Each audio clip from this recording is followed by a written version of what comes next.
Today's review is going to be on the Crosman 1077 TAC, or as they say on the internet, the 1077 Tactical.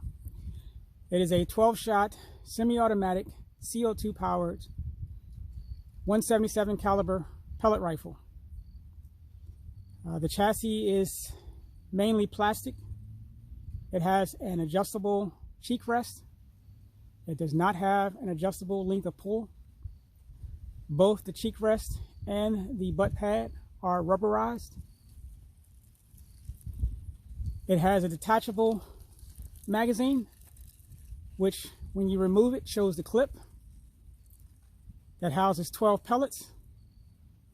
It has on the forearm what looks like M-lock. It is not. It's a steel rifle barrel. It has a pick rail on the top, which has a U-channel in it, which is pretty cool.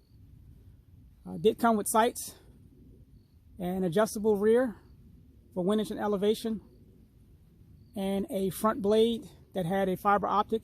I removed them both. Let me show you here.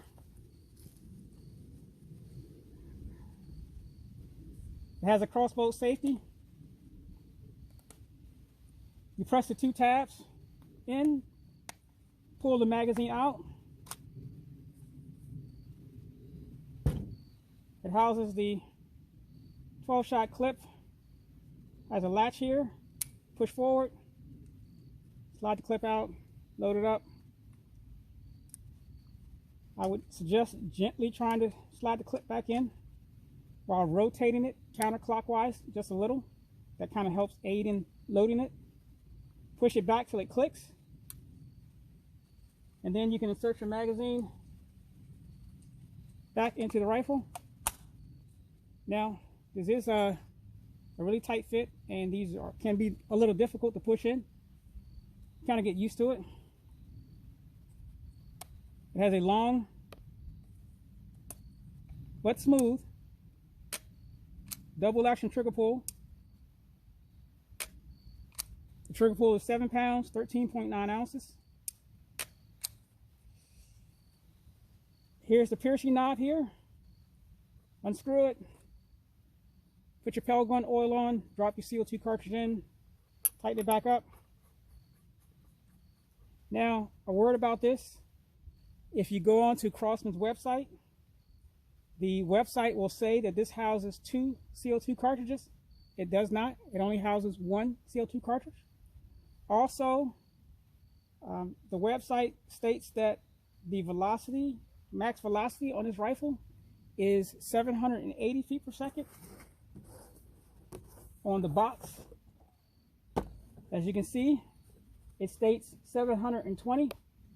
So there's somewhere miscommunication went there with the power and the velocity. Like I said, it has a pick rail on the top, which is actually a pick rail. It does have a rail on the bottom, as you can see from the box, but it is not a military standard pick rail. And for me to get this bipod to fit, I actually had to use the Dremel and widen the notch for the rail. So some of your accessories, or more than likely most of your accessories, if they have a stop on the bottom of them, will not fit on this bottom rail. You will have to modify it to get it to fit, because they made this one correct. They made this one incorrect.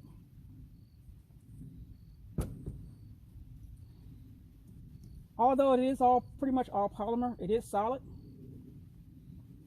Another issue with this gun is the length of pull for the trigger.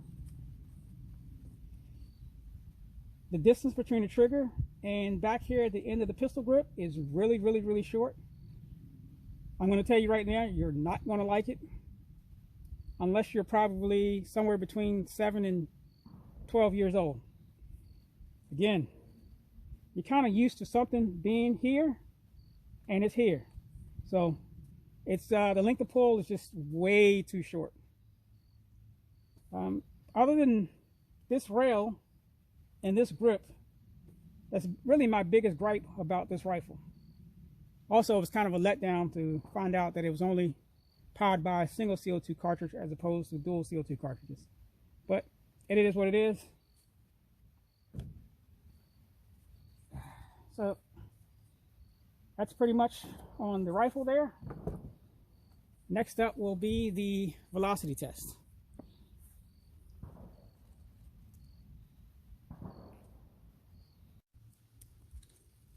Okay, so next up is the velocity test. Temperature is currently 72 degrees. Again, I'm going to say that the website, if you go to Crosman.com, look up this rifle. It states that the velocity is 780 feet per second and that it's dual CO2 powered. Again, it is not. It is single CO2 powered. The box states 720 feet per second. I will be using the Field Target Trophy Green, which is a domed pellet that weighs 5.56 grain, and we will see if we get anywhere near that claimed feet per second.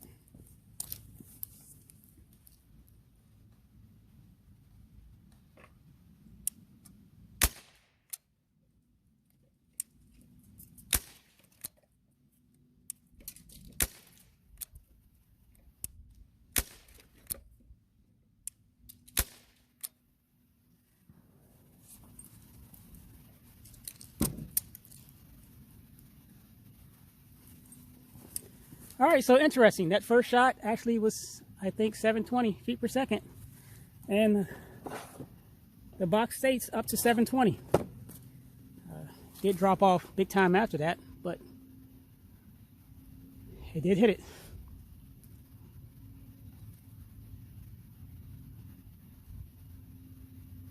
Next up is the accuracy test. I'll be using the Falcon 7.33 grain lead dome pellet. I'm going to fire 5 shots and 25 yards.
And that's 5 shots at 25 yards.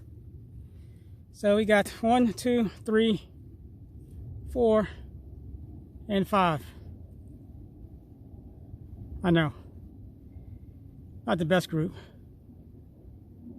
But not the worst. I wouldn't say this is a 25-yard rifle. Maybe a 20-yard rifle. But I did initially try shooting groups at 35 and 30 yards, and it wasn't working. So brought it back to 25, and you know, it is what it is.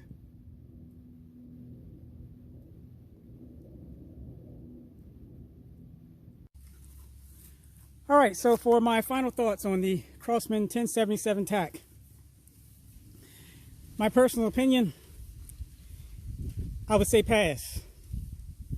Unless you're purchasing it for, you know, a kid between 5 and 15, you know, they may find it cool because it looks cool. It's semi-automatic. You get 12 shots. But,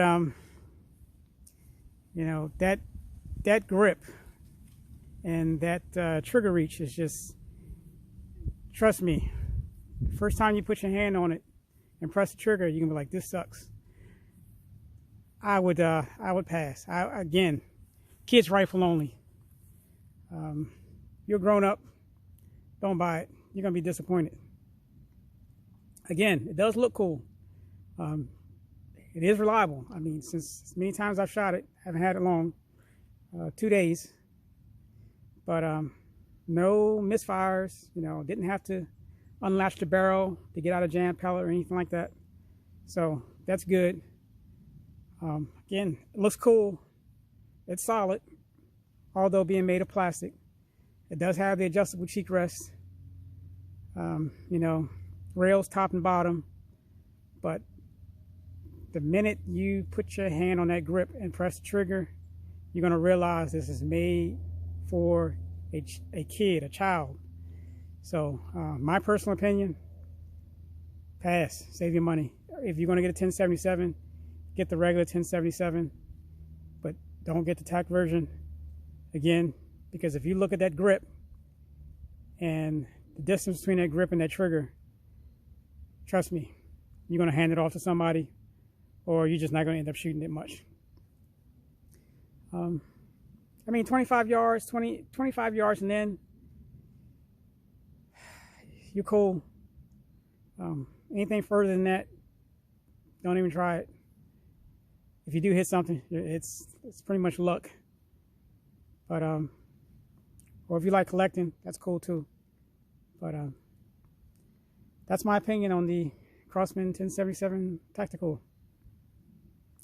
And that's it for today.